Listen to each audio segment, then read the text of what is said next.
আসসালামু আলাইকুম, কেমন আছেন সবাই? আশা করি ভালো আছেন। টেকটির পক্ষ থেকে আমি মোহাম্মদ মনি হোসেন আপনাদের সবাইকে জানাই স্বাগতম।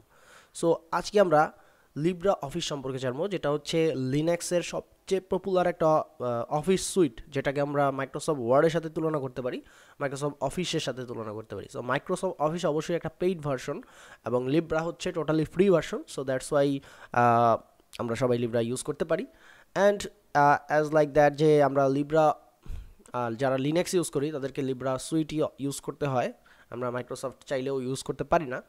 তো আজকে আমরা লিব্রা অফিস সম্পর্কে জানবো এবং লিব্রা অফিসে আমরা কী কী শিখবো সেটা আমি এখানে নোট আউট করে রাখছি।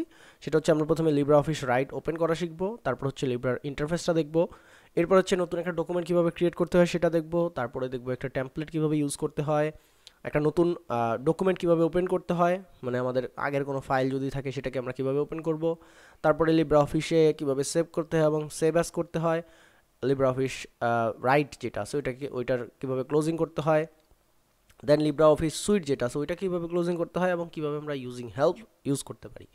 তো চলেন শুরু করি। ফার্স্ট অফ অল যেটা করতে হবে সেটা হচ্ছে যে আমাদের লিব্রা অফিস রাইট যেটা আছে এটাকে ওপেন করে নিতে হবে। সো ওপেন করার সিস্টেম কি, আমরা এই যেই আমি যেহেতু লিনাক্স মিন্ট ইউজ করতেছি, সো আমার এখানে এই সার্চ বক্সটা এই স্টার মেনুতে আছে। সো আপনারা যদি উবুন্টু ইউজ করেন বা অন্য কোনো ডিস্ট্রো ইউজ করেন লিনাক্সের, তাহলে ওইখানে সার্চের যে অপশন থাকবে ওইখানে গিয়ে আপনারা সার্চ করতে পারেন লিব্রা অফিস রাইট লিখে, লিব্রা এই যে লিব্রা অফিস রাইটার। অথবা যদি আপনারা এই যে লিনাক্স মিন্ট ইউজ করেন তাহলে এই যে অফিসের ভিতরে দেখবেন যে লিব্রা অফিস রাইট এটা আছে। তো এখানে জাস্ট ক্লিক করলে নর্মালি এটা ওপেন হয়ে যাবে। এই যে ওপেন হয়ে গেছে নর্মালি। অ্যান্ড দেন আপনাদের কাছে একটা পপ আপ মেনু চলে আসতে পারে। সো যদি এরকম কোনো পপ আপ মেনু আসে, ওইখানে আপনাদের কিছু টিপস দেয়, তো আপনারা চাইলে ওই টিপসটা অফ করে দিতে পারেন অ্যাজ ইউর উইশ। তো আমরা যদি একদম প্রথম থেকে খেয়াল করি, একদম উপরে দেখব যে আনটাইটেল 1 লিব্রা অফিস রাইটার লেখা আছে। তো আমরা যখনই কোনো ফাইল ওপেন করি যেটার কোনো সেভ করা থাকে না, তখনই ওইটা আনটাইটেলড 1 বা আনটাইটেলড 2 এই নামে থাকে। যেমন আমি যদি আরও একটা নতুন ডকুমেন্ট নেই, তাহলে দেখবো যে ওখানে আনটাইটেলড 2 চলে আসছে। সো নতুন ডকুমেন্ট নেওয়ার সিস্টেম কি, ফাইল থেকে নিউ অ্যান্ড টেক্সট ডকুমেন্ট, দেখেন আনটাইটেলড 2 চলে আসছে। তার মানে আমার এখন দুইটা, একটা হচ্ছে 1 একটা হচ্ছে 2। তো কীভাবে নতুন ফাইল নিতে হয় সেটা আমরা দেখে ফেললাম, যে ফাইল থেকে নিউ অ্যান্ড টেক্সট ডকুমেন্ট, যেটা শর্টকাট কি হচ্ছে কন্ট্রোল অ্যান। সো আমি যদি কন্ট্রোল অ্যান প্রেস করি তাহলে দেখবো যে আনটাইটেল 3, মানে 3টা ডকুমেন্ট আমার ওপেন হয়ে গেছে এবং 3টাই সেভ করা নাই। অ্যান্ড দ্যাটস ওয়াই আমাদেরকে আনটাইটেল 1 2 3 দেখাচ্ছে। তো আমি আনটাইটেল 1-এ চলে আসলাম, বাকিগুলোকে আমি ক্লোজ করে দিলাম। আচ্ছা, এরপরে আমরা কি দেখব, আমরা লিব্রা অফিস ওপেন করলাম, এরপরে দেখব আমরা ইন্টারফেস। সো ইন্টারফেসটা কি প্রথমেই তো জেনে ফেললাম আমরা, যে উপরে যেটা লেখা আছে সেটা কি, সেটা হচ্ছে আমাদের ফাইলের নামটা থাকে উপরে।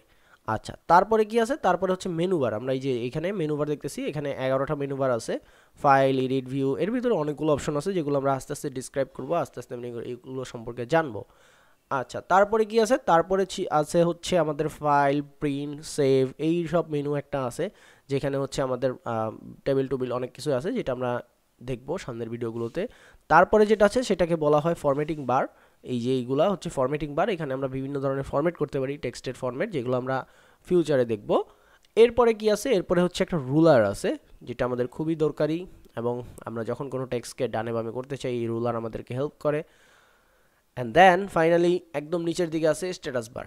সো এখান থেকে আমরা আমাদের স্ট্যাটাস দেখতে পারি, এবং এখানে দেখেন জুম লেভেল আছে 220, এবং এখান থেকে আমরা চাইলে জুম আউট করতে পারি।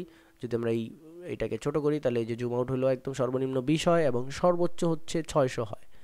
তো এই হচ্ছে ব্যাপার স্যাপার, এভাবে করে আমরা জুম টুম করতে পারি। তাহলে ইন্টারফেস সম্পর্কে আমাদের মোটামুটি ধারণা হয়ে গেছে। এরপরে কি আছে, এরপরে হচ্ছে ক্রিয়েটিং নিউ ডকুমেন্ট। সো আমরা কীভাবে একটা নতুন ডকুমেন্ট ক্রিয়েট করতে হয় সেটা অলরেডি দেখে ফেলছি। ফাইল থেকে নিউ থেকে টেক্সট ডকুমেন্ট, এখানে ক্লিক করলে আমাদের ডকুমেন্টটা ক্রিয়েট হবে, অথবা আমরা প্রেস করতে পারি কন্ট্রোল অ্যান, যার মাধ্যমে আমাদের নতুন একটা ফাইল ক্রিয়েট করা যাবে লিব্রা অফিস রাইটে। ওকে, এরপরে যাই আমরা পরেরটায় কি আছে, ইউজিং টেমপ্লেট। আচ্ছা, এটা খুবই মজাদার জিনিস, যে ধরেন আপনি একটা সিভি তৈরি করবেন বা একটা বিজনেস কার্ড তৈরি করবেন, তো এটা অলরেডি তৈরি করা আছে, আপনি জাস্ট আপনার ইনফরমেশনগুলো দিয়ে দিবেন তাইলেই হয়ে যাবে।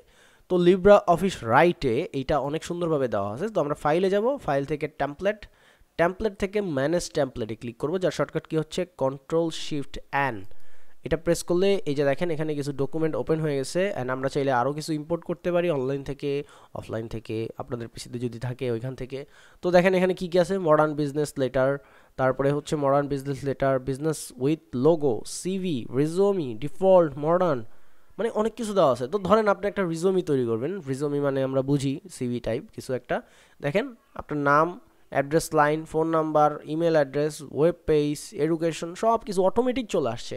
তার মানে এটা কতটা হেল্পফুল যে আমরা যে কোনো কিছু ইজিলি ইউজ করতে পারতেছি এই টেমপ্লেটের মাধ্যমে। তো বোঝাই গেল যে টেমপ্লেট কত ইজিলি আমাদেরকে হেল্প করে। এবং এটা আনার সিস্টেম কি, কন্ট্রোল শিফট অ্যান। ওকে, আমরা এটা ক্লোজ করে দিই, যেহেতু এটা আনটাইটেল 2, সো আমাদের আনটাইটেল 1 এখানে ওপেন করা আছে, দ্যাটস আমরা এটা ক্লোজ করে দিলাম। আচ্ছা, তারপরে কি আছে, তারপরে হচ্ছে ওপেনিং ডকুমেন্ট, মানে আমরা যে কোনো ডকুমেন্ট এখানে ওপেন করতে পারি। সবচেয়ে মজার বিষয় হচ্ছে আমরা লিব্রা অফিস রাইটে পিডিএফ ফাইল পর্যন্ত এডিট করতে পারি। যদি আপনার কাছে ওই ফ্রন্টটা নাও থাকে, তারপরে আপনারা পিডিএফ ফাইল ওপেন করতে পারবেন। জাস্ট ফাইলে যাবেন, ফাইল থেকে এই যে ওপেন, যার শর্টকাট কি হচ্ছে কন্ট্রোল ও, ওপেনে ক্লিক করলে আমাদেরকে নিয়ে যাবে আমাদের ফাইলে। তো ডেস্কটপে যেহেতু আমাদের লিব্রা অফিস রাইট যেই নোটপ্যাডটা আমি করে রাখছি সেটা আছে, তো আমি চাইলে এই নোটপ্যাডটাও ওপেন করতে পারি। এখানে নোটপ্যাডটা সিলেক্ট অবস্থায় আছে, আমি ওপেনে ক্লিক করলাম, তাহলে দেখবো যে এখানে চলে আসছে। দেখেন সবগুলো টেক্সট এখানে চলে আসছে। আমি কিন্তু নোটপ্যাডে রাইট করেছি, বাট আমাদেরকে লিব্রা অফিসে এটা শো করতেছে। ইভেন আপনারা পিডিএফ ফাইলও এখান থেকে এডিট করতে পারবেন খুব সহজে, সেটা আমরা সামনে দেখবো ইনশাল্লাহ। ওকে, তারপরে কি আছে, তারপর হচ্ছে সেভ অ্যান্ড সেভ অ্যাস। তো আমরা যে কোনো ফাইল এখানে সেভ করতে পারি। ধরেন আমি এখানে লিখলাম হচ্ছে সেভ, তো এই যে লিব্রা অফিস নাম চলে আসছে, যেহেতু আমার টেক্সট ডকুমেন্টের নাম ছিল লিব্রা অফিস, দ্যাটস এখানে লিব্রা অফিস চলে আসছে। যাই হোক, তো এখন আমরা এটাকে কি করব, এখানে থেকে আমরা এটাকে সেভ করতে পারি, কন্ট্রোল এস যা শর্টকাট। অ্যান্ড এখানে কিছু বলতেছে, this document may contain formatting or content that can not be save in the currently selected file from text. Okay, তো আমাদের কি করতে হবে, আমাদেরকে ইউজ ওডিএফ ফরম্যাট এখানে ক্লিক করতে হবে। ওডিএফ মানে হচ্ছে open document format, open document format, যার ফুল মিনিং হচ্ছে ওডিএফ।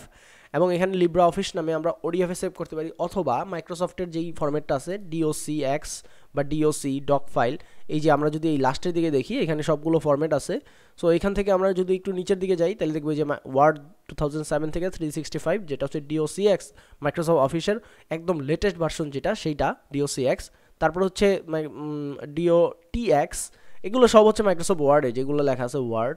ঠিক আছে, আমরা ওডিএফ দিতে পারি, যে ওপেন টেক্সট ডকুমেন্ট ওডিএফ, তারপরে open text document template OTT, মানে অনেকগুলো ফরম্যাট আছে এখানে যেটা মাইক্রোসফট ওয়ার্ড আমাদেরকে দেয় না। ইভেন আমরা এটাকে পিডিএফেও সেভ করতে পারবো।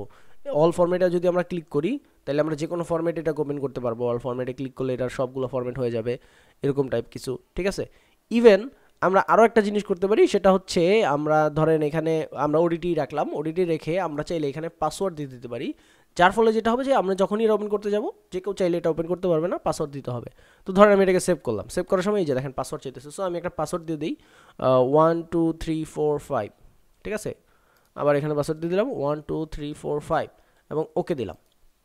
সো আমাদের এটা সেভ হয়ে গেছে। এখন আমি এটাকে ক্লোজ করব, একটা সেভ করলাম। তো সেভের পরে কি আছে, সেভের পরে আছে closing document. So closing document কি, একটা হচ্ছে পুরো লিব্রা অফিসটাকে ক্লোজ করা, আর একটা হচ্ছে শুধুমাত্র ওয়ার্ড ফাইলটাকে ক্লোজ করা।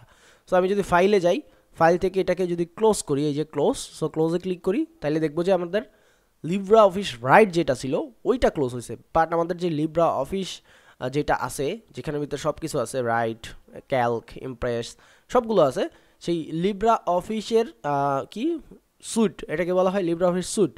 এই যে closing Libra office sweet, last যে টপিকটা সেটা হচ্ছে closing Libra office sweet. So এটাকে ক্লোজ করার সিস্টেম কি, এটাকে ক্লোজ করার সিস্টেম হচ্ছে একদম ক্লোজে আমরা এখানে প্রেস করবো, তাহলে এটা ক্লোজ হয়ে যাবে। তার মানে লিব্রা অফিস সুইট যেটা আছে ওইটাও ক্লোজ হয়ে গেল। তাহলে আমরা কি কি দেখলাম, আমরা এগুলো সব দেখছি। এখন শুধুমাত্র একটা বাকি আছে, যেটা হচ্ছে ওপেনিং ডকুমেন্ট। অ্যান্ড এই যে আমাদের ডকুমেন্ট যেটা আমরা মাত্র মানে সেভ করলাম, এখন যদি আমরা এটাকে ওপেন করতে যাই, তাহলে আমাদের কাছে অবশ্যই পাসওয়ার্ড চাপে। ওকে, তো পাসওয়ার্ড কি হবে 1 2 3 4 5, যেহেতু আমরা এটাকে পাসওয়ার্ড দিয়ে দিছি, ওকে দিলাম। তাহলে আমাদের লিব্রা অফিস সুইট কী করলো, এখন আমাদের ওটিটি ফাইলটা, এই যে সেভ লেখা যেটা ছিল ওই লেখাটাকে নিয়ে আসলো। দ্যাটস ইট, খুবই সিম্পল একটা বিষয়। অ্যান্ড ফাইনালি যেটা আমরা দেখব, ফাইনালি সেটা হচ্ছে হেল্পে গেলে আমরা লিব্রা অফিস হেল্প নামে একটা অপশন পাই, যেখানে আমরা ক্লিক করলে আমাদের যেই হেল্পফুল যেই জিনিসটা আছে বা লিব্রা অফিসে যেই ওয়েবসাইট আছে, সেখান থেকে আমরা বেসিক কিছু দেখতে পারবো। ঠিক আছে, তো আই থিঙ্ক আপনারা বুঝতে পারছেন যে আমরা লিব্রা অফিস রাইটে কী কী করতে পারি, কীভাবে কাজ করতে পারি, কী ইন্টারফেস। নেক্সট ভিডিওতে আমরা আরও কিছু জানবো লিব্রা অফিস সম্পর্কে। সো আজকের ভিডিওটি এই পর্যন্তই, আশা করি ভিডিওটি বুঝতে পেরেছেন। যারা ফেসবুকে দেখতেছেন, যারা নতুন আছেন তারা অবশ্যই পেজটাতে লাইক করবেন এবং ফলো করবেন, আর যারা ইউটিউবে আছেন, যারা নতুন আছেন তারা অবশ্যই সাবস্ক্রাইব করবেন এবং পাশে থাকা বেল আইকনটি প্রেস করে দেবেন। আর যারা পুরাতন আছেন তারা সবাই লাইক, কমেন্ট এন্ড শেয়ার করবেন। নেক্সট ভিডিওতে দেখা হবে, ততদিন বন্ধু সবাই ভালো থাকুন, সুস্থ থাকুন, আল্লাহ হাফেজ, আসসালামু আলাইকুম।